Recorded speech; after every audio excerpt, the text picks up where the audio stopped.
Hi viewers, தேங்காய் பால் சாதம் எப்படி செய்யலான்னு பார்க்கலாம். அதுக்கு ஃபஸ்ட்டு வெங்காயம் எடுத்துக்கோங்க. பெரிய வெங்காயத்தை நல்ல மெல்லிஸான ஸ்லைசஸாக என்ன செஞ்சுக்கோங்க, கட் பண்ணிக்கோங்க.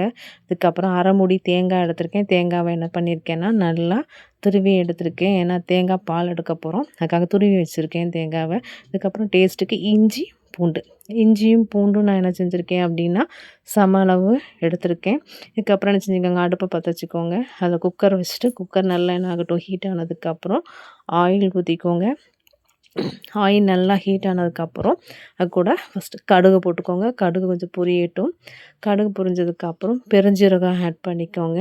அப்புறம் காரத்துக்காக நம்ம என்ன செய்கிறோம் அப்படின்னா 2 பெரிய பச்சை மிளகாய் ஆட் பண்ணுறோம்.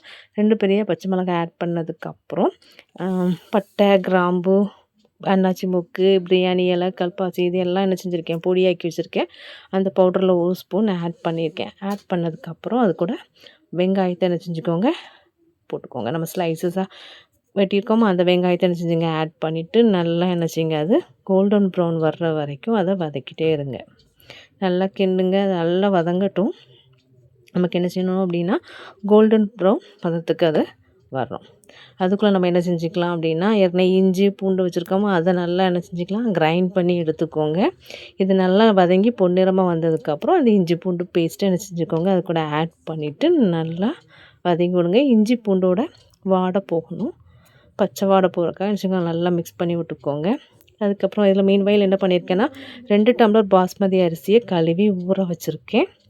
ஊற வச்சதுக்கப்புறம் என்ன செய்கிறோம், நம்ம வதங்கின வெங்காயத்துக்கு கூட 2 டம்ளர் பாஸ்மதி ரைஸ்.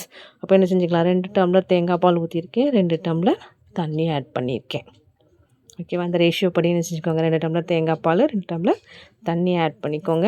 ஆட் பண்ணிவிட்டு நமக்கு தேவையான அளவுக்கு சால்ட்டையும் அது கூட என்ன செஞ்சுக்கலாம், நம்ம ஆட் பண்ணிக்கலாம். ஆட் பண்ணிட்டு நல்லா என்ன செய்யுங்க, மிக்ஸ் பண்ணி விடுங்க. அதுக்கப்புறம் நம்ம 2 டம்ளர் பாஸ்மதி ரைஸ் வச்சுருக்கோமோ அதை ஆட் பண்ணிடுங்க. நல்லா கொதிச்சதுக்கப்புறம் குக்கரை மூடி போட்டு என்ன செஞ்சுங்க, விசில் வச்சுருங்க. 1 விசில் வர்ற வரைக்கும் என்ன செய்யுங்க, வெயிட் பண்ணுங்கள். விசில் வந்துருச்சு அப்படின்னு சொன்னால் நம்ம என்ன செஞ்சுக்கலாம், அதை ஓப்பன் பண்ணிடலாம். ஓப்பன் பண்ணி பார்த்தோம் அப்படின்னா டேஸ்டியான தேங்காய் பால் சாதம் ரெடி. நல்லா பார்த்தீங்க அப்படின்னா நல்ல அரிசி என்ன வந்திருக்கணும், உதிரியாக வந்திருக்கு. பார்க்குறக்கே கலர்ஃபுல்லாக கலர்ஃபுல்லாக இருக்குது, ஒயிட் கலரில் அழகாக இருக்குது. சரி, ஓகே.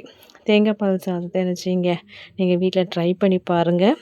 பிடிச்சிருந்தா கண்டிப்பாக என்ன செய்யுங்க, கமெண்ட் பண்ணுங்கள், ஷேர் பண்ணுங்கள், அண்ட் லைக் பண்ணுங்கள், அண்ட் சப்ஸ்கிரைப் பண்ணுங்கள்.